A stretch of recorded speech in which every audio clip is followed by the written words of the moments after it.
All right, Coach, just give us your opening thoughts here on the spring showcase. Yeah, really proud of our guys, how they competed, not just today in the spring showcase, but also, how they've really grown and competed all spring from practice 1 until practice now, practice 13, 14. I think the way that our guys, not only our players, but our coaches have come in and really had a workman's-like mentality each and every day to just show up and get a little bit better. It's amazing, how much you can do when you just put your head down. You don't worry about yesterday. You don't worry about tomorrow. You just focus on today and really focus on the things that it takes to get better. And that's really what we've talked really hard and long about as a team, is just showing up and doing the work every single day, having that grit-like mentality and workman's-like mentality to show up every day. So I'm really proud of that. We've got a long way to go, but I think that the guys competed. They put on a great showcase today. I appreciate all our family and fans that came out today. It was a beautiful day for football, gorgeous day. And our fans showed up and showed out, which they always do. And so I'm always appreciative of the support that our fans and Bronco Nation gives, not only our players but our program. That doesn't go lost on me. I know I mention it a lot, but it's not just words. I really mean those things, because they could be doing a lot of things on a Saturday in April, and they came out here to support us. It was a beautiful day. Really proud. I thought there was great competitive work between offense and defense. I think some of the things that we've worked really hard on, the effort and angles and execution really showed up today. And we've got a lot of things to work on. But for us to be where we are right now, I'm proud of the growth and the steps that we've taken so far. And hopefully we're as motivated as ever, knowing the things that we still lack and the things that we still have to get better to get ready for our opener against Michigan State, and really ready for our MAC season. Which position group would you say you're the happiest with so far? It's always hard. It's like your kids, saying which one is your favorite. You're asking me to pick which one of my kids are the favorite. Let me give you one on offense and defense. I've really been pleased with our quarterback play. I think that they, Brady and Brock, Mark Konechny, all three of those guys have really played really well. I mean, even Mason Nelson came into the scrimmage today. He's made some nice throws. I mean, Mason has probably grown as much or more than anybody on our team, just his learning and understanding and knowledge of our system. Brady has done a great job coming in as a transfer. You saw him make some really nice throws. The throw right there at the end to end the game and get the win for the offense was a pretty big-time throw. A field hole shot against cover 2. You don't see that very much in college football. But he's got the tools and skill set to do it. Brock has had a really great spring. What he does with his legs, he's just a gritty player, and he moves the offense when he's in. He has a great understanding, his time at Indiana with Coach Bell. He has a great understanding of what Coach Bell wants to done and the kind of the play caller's purpose, as we call it. So I'm really excited about that group. I think that they've done a really nice job. On the defensive side of the ball, I'm really excited about our D-line. I mean, when you look at the amount of guys that we have that can really affect, not only the passer in the pass game, but also, the run game with TFLs and those havoc plays that we talk about. We've got a bunch of guys right now that are playing at a high level on the defensive line. And, the best defensive fronts I've been against affect the game. They make everybody's job on the back end easier. And, I think we've got the depth to rotate guys and keep guys fresh, which is exciting. And then what would you say is like the next step you want to see this program take moving forward? Yeah, well, the next step is for us to come in on Monday and really, we'll have exit interviews with our guys as coaches and myself. We sit down with every single player and we talk about the things that they did well, okay, their strengths, things that they did well, and then the things that they must improve on. But even more so than that, not just the things that you must improve on, but what's the improvement plan? And so we build a plan for them from now until summer, or through the summer, till we show up in training camp, things that we want them to work on. And that's really, some of the best teams that I've been on, they get better from the end of spring ball through summer, when there's a lot of those summer practices and summer workouts where we aren't around or aren't involved. Do we have that type of leadership to get better when the coaches aren't around? And I think that that's going to be a big test for this team.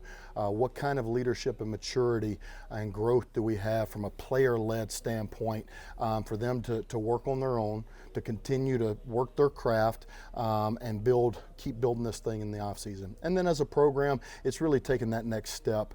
I've been really proud in the first 2 years, the growth that we've seen from year 1 to year 2. We go from 4 wins to 6 wins and bowl eligible.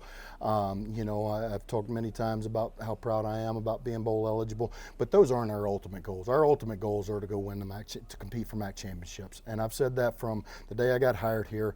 And I think we saw glimpses last year. When you look at our MAC schedule last year, we started out 4-0.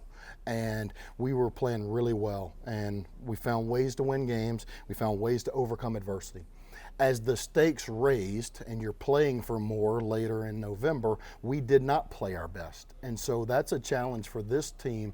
Is we talk about it as competitive greatness, and really it's just being at your best when your best is needed.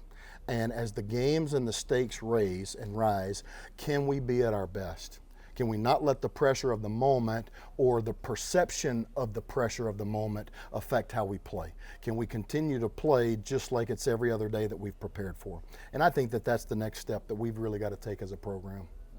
And I know the weather doesn't really scream hockey weather, but what has the hockey team's success in playing for a natty done for this athletic program?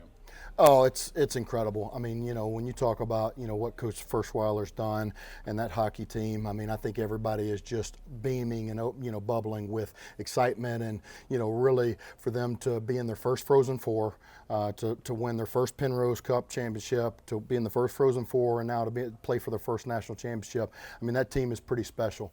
And, I've talked to Coach Firsch. He and I have, gotten really close, and, you always try to learn from the guys who do it the best, and he's one of the ones on this campus. And we've got a bunch of great coaches on this campus, but he's one of the ones that's really special, what he's done with that group. And he's told me from early on and even recently, it's been a special group to coach. And I think that you see that, the way that they've won games, the belief and confidence that they have in each other.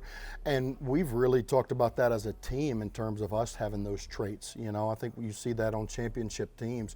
They have a belief and a confidence in each other, no matter what the score is, no matter what the circumstances are, no matter whether they're up or they're down, they believe that they're going to win. And so, we had a football staff watch party for the Frozen Four the other night, and it was nail biting for us, watching there in overtime and then double overtime. Got the victory, but I think it's pretty special what that team is doing. And a lot of people, alumni and fans and community members, really have reminded me it's almost like the Cotton Bowl year. It's that type of excitement, and it's that type of buy-in from not only hockey people, but everybody, whether you love hockey or not, whether you love Bronco Nation or not, whether even the Kalamazoo community has been all in with those guys. So wish those guys the best. Good luck in the national championship. Bring it home, boys, and we'll be here to cheer you on. There's a lot of new faces this year, but I feel like Cole Cabana gave you something just with his electricity, his ability to kind of dance around in the backfield. Just what impressed you about his performance and the way he was able to, go the distance a couple of different times? Yeah, I tell you what, Matt, I mean, there are a lot of new faces on this team and a lot of guys that I'm really excited about. Like, if you ask me who am I most excited about, I don't know that I could pick 1 or 2 players because I'm excited about a bunch of them. With that being said, you mentioned Cole Cabana. I think, he hasn't been able to practice much this spring, and he's been limited. And this was really one of the first times he's been able to get in and get live reps. Those are invaluable for him. He needs as many of those as he can get. And so it's going to be, his responsibility, our trainer's responsibility, all of our, duty and responsibility, G2s in the weight room, to try to get him healthy where he can endure, the daily grind, the day in and day out grind of playing running back, and being able to practice and be healthy. And but he flashes. Those things that show up on his high school tape, that get you all excited, were some of the things that showed up today. And he's got to challenge himself. He's got the best ability is availability. and he's got to be available so that he can practice and put that on tape and continue to grow as a football player, because he's missed a lot of time. But I'm really excited about what he can do. He's one of those players that can really grow this offseason. You know, another guy on defense that's really stood out. I mean, Kershawn Fisher has had an excellent, I mean, you know, you want to talk about a new guy who really has embraced the habits that we talk about when we talk about effort, attitude, toughness, and discipline. I mean, he's a guy that can help us on the edge, run game and pass game. I know things change. Again, this is just a question, I guess, that in terms of the transfer portal, like, where do you see you could add, you know, coming into next week? You know, I know that's a tough question to ask, but. Yeah, well, listen, you know, I mean, I've said this before, Matt, and I think you guys know me well enough to know, you know, we're always going to look to bring in good players. How can we improve this roster? And there are some ways that we need to improve this roster, whether it's at the front end, at the top end as possible starters, or it's at the back end as depth pieces. And so we've talked as a staff. You know, we've got probably, you know, 8 to 10 guys that we're going to target in this, you know, or 8 to 10 positions that we need to target in this upcoming transfer portal when it opens on Wednesday. And so we realize that we've got some holes, but I think our coaching staff did a really nice job bringing in the right pieces for the most part in the first transfer portal. I mean, we had 24 new faces, and you know, we got the right type of guys. There's just a couple of places that we're going to need to fill, 2 or 3 on the offensive side of the ball. We know that we needed a lineman and probably a wide out with some of the injuries that we've had there. And then on the defensive side, you know, I think we probably need 1 at each level, just to be honest with you. Some, like I said, some of those we need top end, we need some starters to come in and compete for starting position, and then some of them we need some depth because of, you know, injuries or possible guys leaving. All right, thank you, Coach. Thank you, guys. Go Broncos.